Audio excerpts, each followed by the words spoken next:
Welcome to Real World Peaceful Parenting, a podcast for parents that are tired of yelling, threatening, and punishing their kids.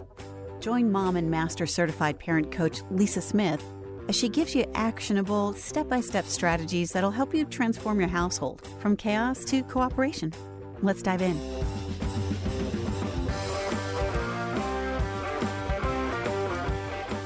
Welcome to today's episode.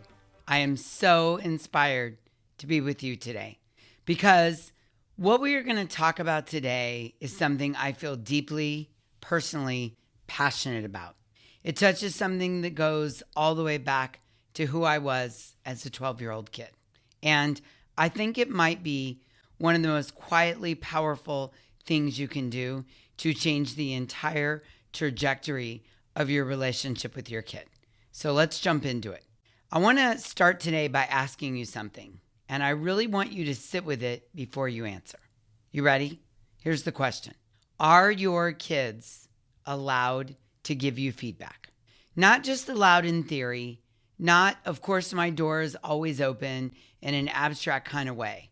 I mean, if your kid walked up to you right now today and said, Mom or Dad, when you do X, it makes me feel like I don't matter to you, what would actually happen in your body, in your face, in the next words that rush out of your mouth?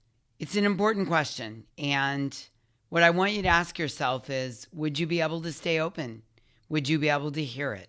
Or would the defenses go up before they even finish the sentence? Most of us would say we want our kids to be able to tell us hard things. And most of us, if we're being really honest, would have a hard time receiving it without flinching, without defending, without explaining. And that's what today is about. I want to take you back to something that happened when I was about 12 years old. I was laying out in the sun with my neighbor, just two kids talking the way 12-year-old girls do. And I said something to her that I've never forgotten. I said, kids are people too, you know. And if I ever have one, I'm going to treat them like they're a person. And I meant it all the way down to my last cell in my body. Because I grew up in a home where that was not the operating system. It wasn't unusual for the time, but the unspoken rule was clear. Kids don't challenge adults. Kids don't tell parents when something hurts. Kids don't get to weigh in on how they're being treated. And the adults are always right. The adults are the one in charge, and a kid who pushes back on that is being disrespectful.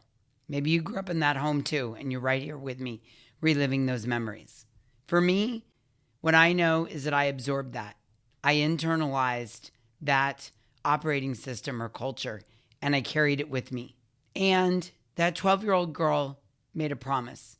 And when David and I had Malcolm, that promise became an intention we held deliberately. Our kid would always have the right to tell us how he felt. He would always be able to say, that hurt me, or I don't think that's fair, or I need you to hear this. And we would do our best to actually hear it, to really listen with an open mind, both ears, and low defenses. Now, what I didn't fully understand then, and what I want to talk about today, is how hard that actually is to live out in the moments when it counts. Yeah? Yeah. And here's what I want you to understand about why this is so hard for many of us. Well, most of us did not grow up in homes where this was allowed. And it's probably not because your parents were bad people, but because they were raised in the same way and their parents before them. The rule, spoken or unspoken, was that the parent is the authority and the kid's job is to comply. A kid who told the parent, you're hurting me, was seen as disrespectful, dramatic, or talking back. So we learned not to say it. We learned to be quiet. We learned to stuff it down. We learned to figure out our feelings alone in our rooms where nobody could see. And now, here we are, raising our own kids. And we say we want things to be different. And I believe we mean it. We really do. The challenge is that nobody ever showed us what different actually looks like. Nobody modeled it for us. And when our kids try to give us feedback, something happens in us that we didn't see coming. Because here's the thing about generational patterns. They don't just live in our memories. They live in our bodies. And when our kid says, I don't like when you do that, or that was hurtful, or I don't understand that, your body doesn't hear feedback. It hears something that feels like disrespect. And the old programming kicks in before your thinking brain ever gets a chance to respond. That is the cycle. And today we're going to talk about how to break it. Let me paint you a real picture. So let's say your kid comes to you. Maybe they're 8, maybe they're 14, and they say something like, Mom, when you talk to me like that in front of my friends, I feel embarrassed. Or, Dad, when you walk away in the middle of what I'm saying, it makes me feel like you don't care.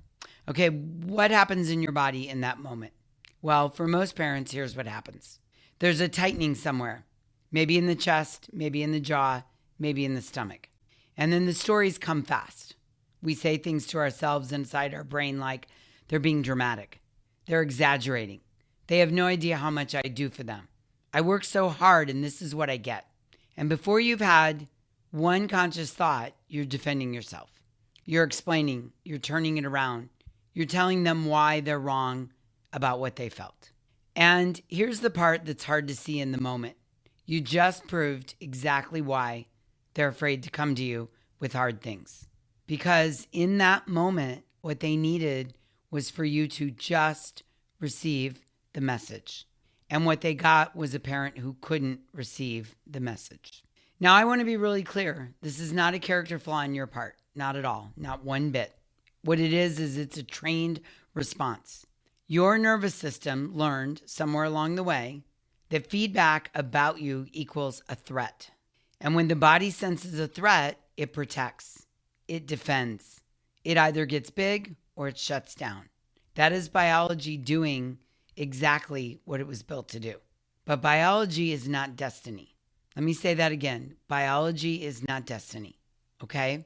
Now, before I go any further, I need to address something because I can already hear some of you thinking, Lisa, if I tell my kid they can give me feedback, they're going to be rude about it. They're going to use it as an excuse to disrespect me. Okay, I hear you. I really do. That's a fair concern. And I'm here to draw a really important line in the sand.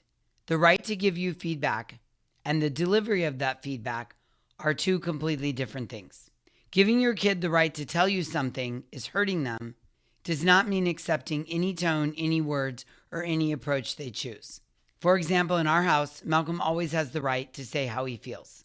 There are absolutely times when David and I had to say, I want to hear this, and I need you to say it differently. There were definitely times when we coached the tone. Frankly, sometimes there still are. There were times when we said, the words you are choosing are not landing in the way you want them to.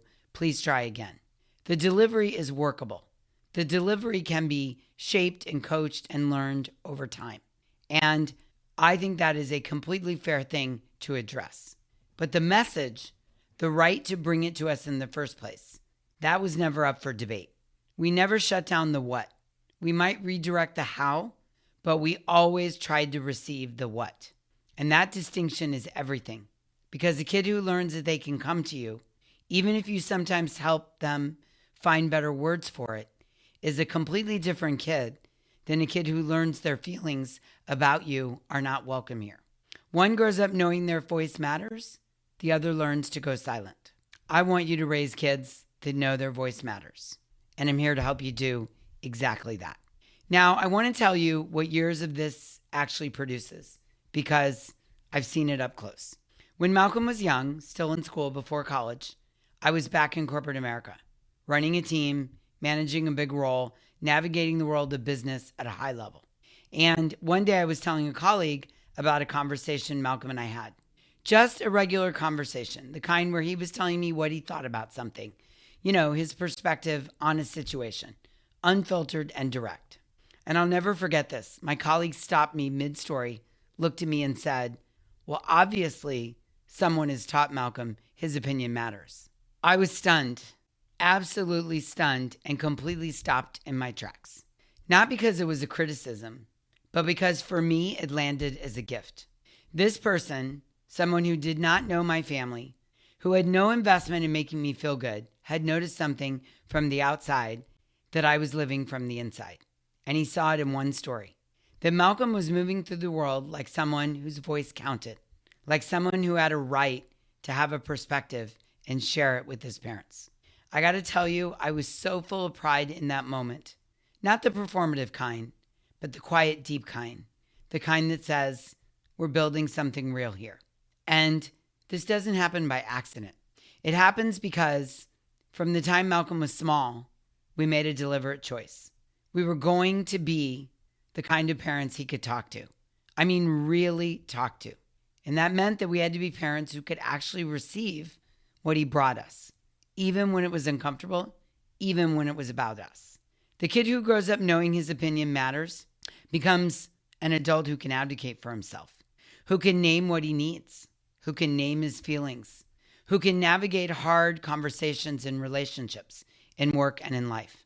And that is what we are building, you and I, when we give our kids a voice in our home. Yeah? Yeah. So let's get practical, because wanting to receive your kids' feedback and knowing how to do it in the moment are two different things. Here's what I want you to practice. It's 3 moves that I'll admit are simple, but not easy. You ready? Okay. The first move is the pause. When your kid brings you feedback, especially feedback that stings, your body is going to want to respond immediately. Do not. Please do not. Instead, take a breath. Even a few seconds of pause creates space between their words and your reaction. And in that space, your thinking brain, your higher brain, can come back online.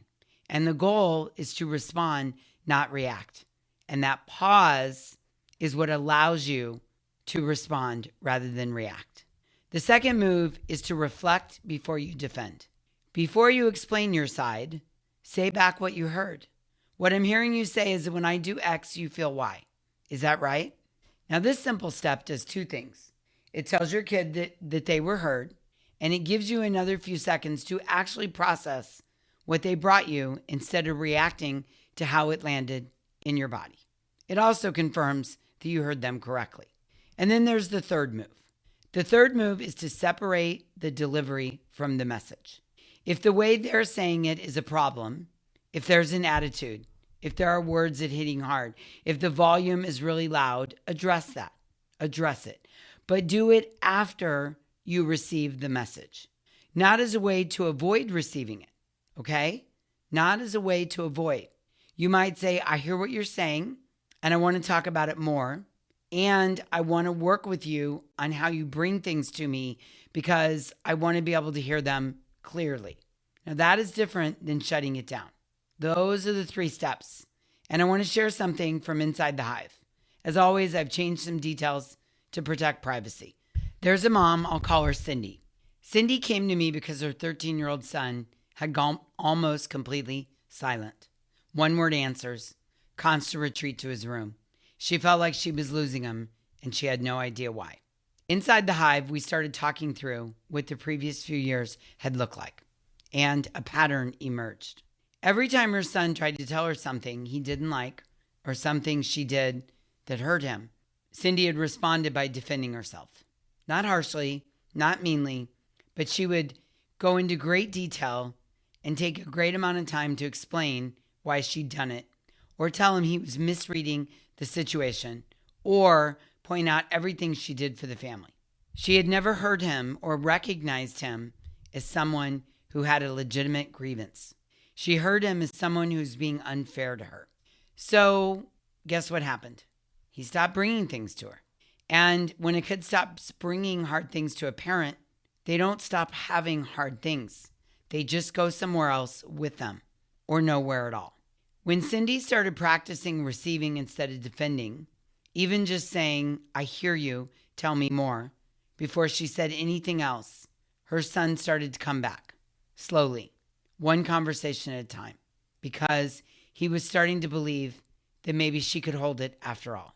That is the relationship we are repairing when we learn to do this. And I promise you, it's never too late to start. I promise. So in that vein, here's your homework this week.